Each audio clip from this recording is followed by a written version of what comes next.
பரியந்தம் நிலைத்திருப்பவனே ரட்சிக்கப்படுவான். முடிவு பரியந்தம் நிலைத்திருந்த ஒருவருடைய சரித்திரத்தை வேதாகமத்திலிருந்து ஒரு குறு நாடகமாக இப்போது பார்க்கலாம். என் பெயர் எலிமலேக்கு, இவள் என் மனைவி. என் பெயர் நகோமி. நகோமி, நம்முடைய பிள்ளைகள் எங்கே? இதோ இங்கே இருக்கிறார்கள். என் பெயர் மக்லோன்.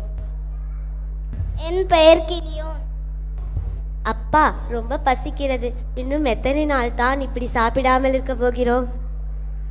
ஆமம்மா, தண்ணீரும் இல்லை, ரொம்ப தாகமாக இருக்கிறது. ஆம், என்ன செய்வது? நாம் எல்லோரும் இந்த பெத்லகேமில் இருந்து மோவாப் தேசத்திற்கு போவோம், வாருங்கள்.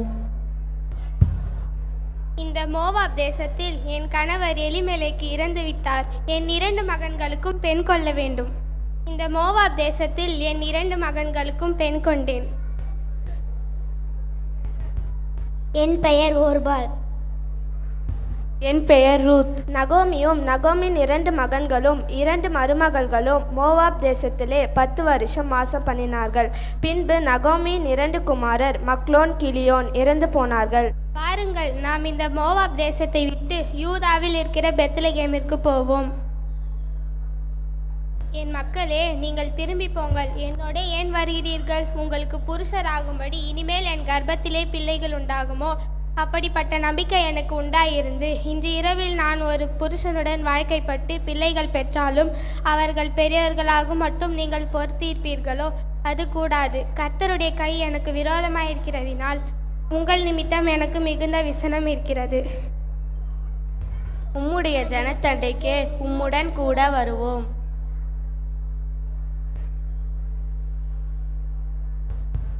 இதோ உன் சகோதரி தன் ஜனங்களிடத்துக்கும் தன் தேவர்களிடத்துக்கும் திரும்பி போய்விட்டாலே, நீயும் அவளுடன் கூட திரும்பி போ. நான் உம்மை விட்டு திரும்பி போவதை குறித்து என்னோடே பேச வேண்டாம். நீர் போகும் இடத்திற்கு நானும் வருவேன், நீர் தங்கும் இடத்திலே நானும் தங்குவேன். உம்முடைய தேவன் என்னுடைய தேவன், உம்முடைய ஜனம் என்னுடைய ஜனம். நீர் மரணமடையும் இடத்திலே நானும் மரணமடைந்து அங்கே அடக்கம் பண்ணப்படுவேன். மரணமே அல்லாமல் வேறொன்றும் நம்மை பிரித்தால் அதற்கு கர்த்தர் சரியாகவும் அதிகமாகவும் செய்ய கடவர். அப்படியே இருவரும் பெத்லகேம் மட்டும் நடந்து போனார்கள். அவர்கள் இருவரும் பெத்லகேமுக்கு போன போது ஊரார் எல்லாரும் அவர்களை குறித்து ஆச்சரியப்பட்டு, இவள் நகோமியோ என்று பேசிக்கொண்டார்கள். நீங்கள் என்று என்னை நகோமி என்று சொல்லாமல் மாறாள் என்று சொல்லுங்கள். சர்வ வல்லவர் எனக்கு மிகுந்த கசப்பை கட்டளையிட்டார். நான் நிறைவுள்ளவளாய் போனேன். கர்த்தர் என்னை வெறுமையாய் திரும்பி வர பண்ணினார். சர்வ வல்லவர் என்னை கிளேசப்படுத்தியிருக்கையில் நீங்கள் என்னை நகோமி என்பானேன். இப்படி நகோமி மோவாப்பிய ஸ்திரியான தன் மருமகள் ரூத்தோட கூட மோவாப் தேசத்திலிருந்து திரும்பி வந்தாள். வார்கோதுமை அறுப்பின் துவக்கத்திலே அவர்கள் இருவரும் பெத்லகேமுக்கு வந்தார்கள். நகோமிக்கு புருஷனாகிய எலிமெலேக்கின் உறவின் முறையில் போவாஸ் என்னும் பேருடைய மிகுந்த ஆஸ்திகார இனத்தான் ஒருவன் இருந்தான். ரூத் வயல்வெளியில் அரிக்கிறவர்கள் பிறகே பொறுக்கி கொண்டிருந்தாள். தற்செயலாய் அவளுக்கு நேரிட்ட அந்த வயல் நிலம் எலிமெலேக்கின் வம்சத்தான் ஆகிய போவாஸ் உடையதா இருந்தது.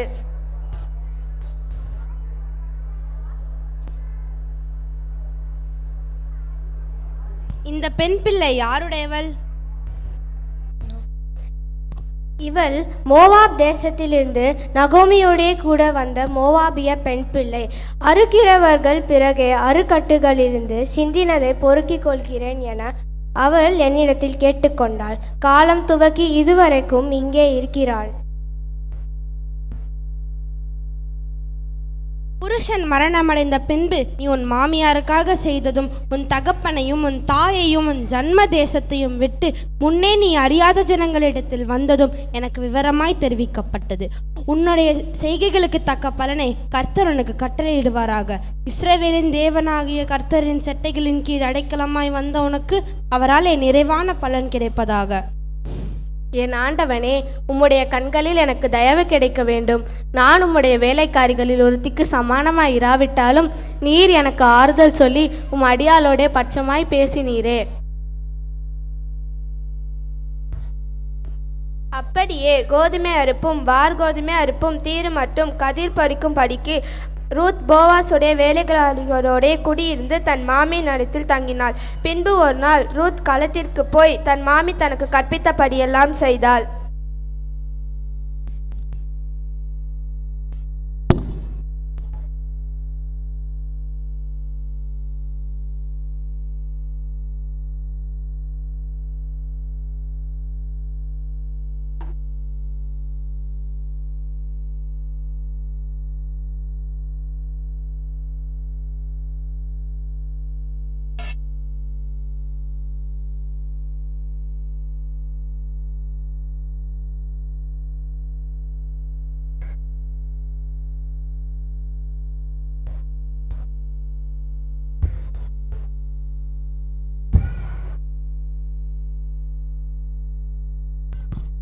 யார்? நான் உம்முடைய அடியாளாகிய ரூத். நீர் அடியாள் மேல் போர்வையை விரியும். நீர் சுதந்திரவாளி. மகளே, நீ கர்த்தரால் ஆசிர்வதிக்கப்படுவாயாக. நீ தரித்திரரும் ஐஸ்வர்யவான்களும் ஆகிய வாலிபர்களுக்கு பிறகே போகாததினால் உன் முந்தின நற்குணத்தை பார்க்கிலும் உன் பிந்தின நற்குணம் உத்தமமாய் இருக்கிறது. இப்போதும் மகளே, உனக்கு வேண்டியதெல்லாம் நான் செய்வேன். நீ குணசாலி என்பதை என் ஜனமாகிய ஊராரெல்லாம் அறிவார்கள். நான் சுதந்திரவாளி என்பது மெய்தான், ஆனாலும் என்னிலும் கிட்டின சுதந்திரவாளி ஒருவன் இருக்கிறான். ராத்திரிக்கு தங்கியிரு. நாளைக்கு அவன் உன்னை சுதந்திர முறையாய் விவாகம் பண்ணினால் நல்லது. அவன் விவாகம் பண்ணட்டும். அவன் விவாகம் பண்ண மனதில்லாதிருந்தானே ஆகில் நான் உன்னை சுதந்திர முறையாய் விவாகம் பண்ணுவேன் என்று கர்த்தருடைய ஜீவனை கொண்டு ஆணையிடுகிறேன். விடியற் காலம் மட்டும் படுத்து கொண்டிரு. அவள் விடியற் காலம் மட்டும் அவன் பாதத்தண்டையிலே படுத்திருந்தாள். களத்திலே ஒரு ஸ்திரீ வந்ததாக ஒருவருக்கும் தெரிவிக்க வேண்டாம் என்று அவன் சொல்லியிருந்தபடியால் ஒருவர் முகம் ஒருவருக்கு தெரிவதற்கு முன்னே எழுந்திருந்தாள்.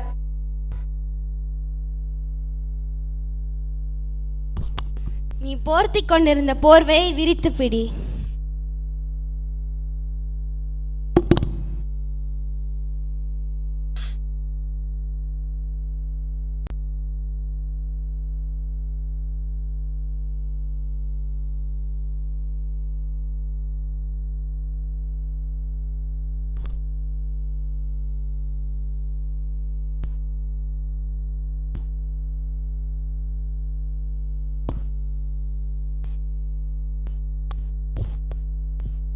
இந்த 6 படி நெல்லை உன்னுடன் எடுத்துக்கொண்டு செல். போவாஸ் பட்டண வாசலுக்கு புறப்பட்டு சென்று அந்த சுதந்திரவாளியிடம் பேசினான். அதற்கு அந்த சுதந்திரவாளி, நீர் அதை வாங்கி கொள்ளும் என்று சொல்லி தன் பாதரட்சையை கழற்றி போட்டான். எலிமலேக்குக்கு இருந்த எல்லாவற்றையும் கிலியோனுக்கும் மக்லோனுக்கும் இருந்த எல்லாவற்றையும் நகோமியின் கையிலிருந்து வாங்கி கொண்டேன் என்பதற்கு இன்றைய தினம் நீங்கள் சாட்சி. இதுவுமில்லாமல் மரித்தவனுடைய சகோதரருக்குள்ளும் ஊராருக்குள்ளும் அவன் பேர் அற்று போகாமல் இருக்க, மரித்தவனுடைய சுதந்திரத்திலே அவன் பேரை நிலைநிறுத்த நான் மக்லோனின் மனைவியாய் இருந்த மோவாபிய ஸ்திரீயான ரூத்தை எனக்கு மனைவியாக கொண்டேன் என்பதற்கும் இன்றைய தினம் நீங்கள் சாட்சி. இதற்கு பின்பு போவாஸ் ரூத்தை விவாகம் பண்ணினான். அவள் அவனுக்கு மனைவியானாள். அவள் கர்ப்பம் தரித்து ஒரு ஆண் பிள்ளையை பெற கர்த்தர் அனுகிரகம் பண்ணினார். அந்த பிள்ளைக்கு ஓபேத் என்று பெயரிட்டார்கள். அவன் தாவீதின் தகப்பனாகிய ஈசாயின் தகப்பன். இவர்களுடைய சந்ததியில் பிறந்தவரே நம்முடைய இரட்சகராகிய இயேசு கிறிஸ்து. ஆம், நாமும் ரூத்தை போல நம்முடைய இரட்சகராகிய இயேசு கிறிஸ்துவை எல்லா சூழ்நிலையும் அவரே உறுதியாய் பற்றி கொண்டோமானால் நித்திய வாழ்வாகிய பரலோகத்திற்கு பங்குள்ளவர்களை மாறும் பாக்கியத்தை பெறுவோம். ஆமென்.